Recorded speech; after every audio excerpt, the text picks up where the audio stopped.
председателе, почитувани колеги и пратеници, почитувана македонска јавност. Кога се разгледува еден ваков годишен извештај на Републичкиот судски совет,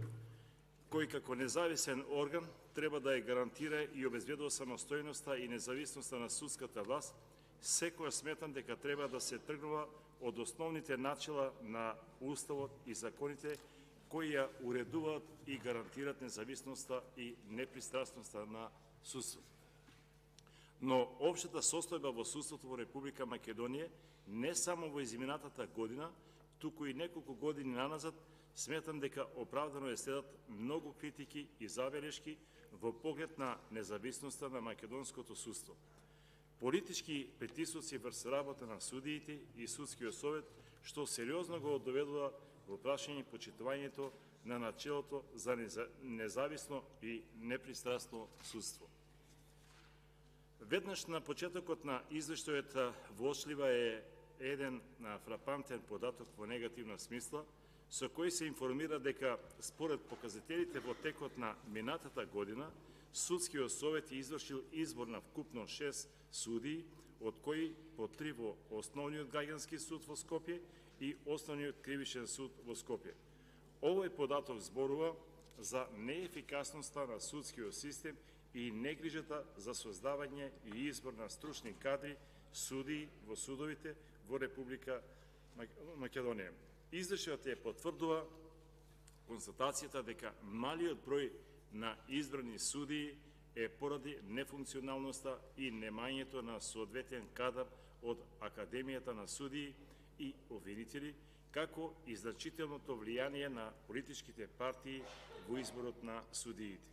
Логично се поставува прашањето на координацијата помеѓу Републичкиот судски совет и Агенцијата за судии и обвинители. Ако не функционира системот на обуки на судии и обвинители, тогаш објективно е да се очекува и во следниот период бројот на судии уште повеќе да опаѓа, што е катастрофален податок за судскиот систем. Практиката која Судскиот совет ја пременува во изминатите години и период да во основните суди во Републиката времено распредува и упатува суди од еден во друг суд, имајќи го предвид големиот број на нерешени предмети, се покажува како нерационално и неефикасно решение.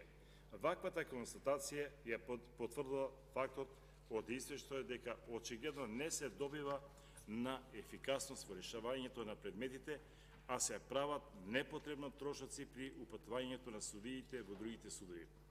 Од друга страна,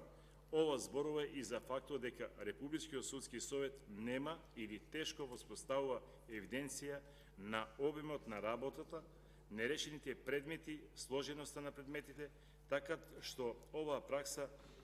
на преместување на судиите од еден во друг суд не ја зголемува ефикасноста во поставањето и решавањето на предметите. Особено сакам да се осврнам во делот на извештајот кој зборува за одговорноста на судиите и председателите на судовите. Од поднесените 90 барања за утврдување на одговорност во 2021 година, ефектуирани се предметите за еден судија во Неготино со изречена писмена опомена и 2 барања за одговорност на судии кои поради тоа што не биле презаведени во уписниците по ОНИФ, не е постапувано. Против 25 барања за вкупно 49 суди постапките биле во тек, а отврени биле 62 барања за одговорност. Советот според извештајот разреши само 7 судии, од кои 5 за нестручно и несовесно работење, а 20 за сторена потешка дисциплинска повреда. Очигледната неефикасност на постапувањето на судиите по предметите, временското одолговлекување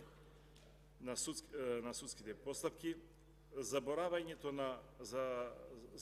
на предметите во ФИОКа со цел да дојде до нивно застарување, субјективноста во одлучувањето се причини и аргументи кои зборуват за многу нискиот степен на одговорност на судиите, а кои критериуми и показатели Судскиот совет не ги има во предвид, барем така произлегува од извештајот при утврдување на конкретната одговорност на судиите. Отаму сметам дека судиите не можат постојано да се заткриват зад слободното судиско уверување и слободната оценка на доказите при одлучувањето на предметите и позади релаксираниот однос и неодговорност кој го обезбедува неограничениот мандат, поради што нивната одговорност во наредниот период треба да се издигне приоритетно на високо ниво со востанување на систем на надзор и контрола на нивната работа и постапување што очигледно судскиот совет во изминатиот период на извештајот не го правил или го направил во незначителен обем. Во овој дел се надоврзува и недостатокот, односно непостоењето на критериуми или субјективност во нивната примена при оформувањето на оценките за судиите во однос на квалитетот и ажурноста на работата. Ова особено ако се има предвид дека според извештајот многу предмети се во работа во судовите како нерешени од минатите години, како и фактот дека на почетокот на месецот јануари од извештајниот период затекни се 99.954 предмети, што е голема бројка која зборува за неефикасноста и неажурноста на судството. Кон ова констатација во прилог зборува и податокот посочен во извештајот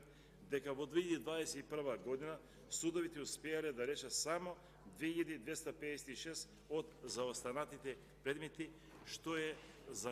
занемарлива бројка и процент на ажурност.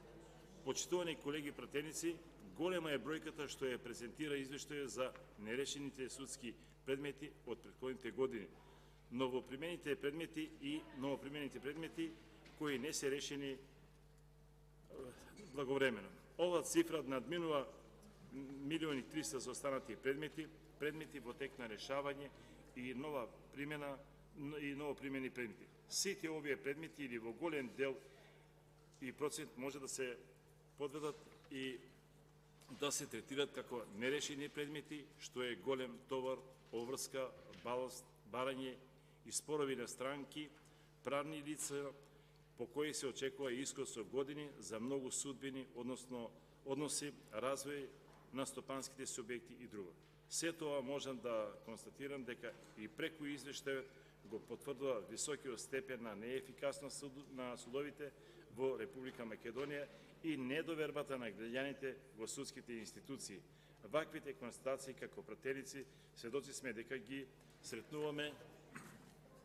во оценките и извештаите на меѓународните организации кои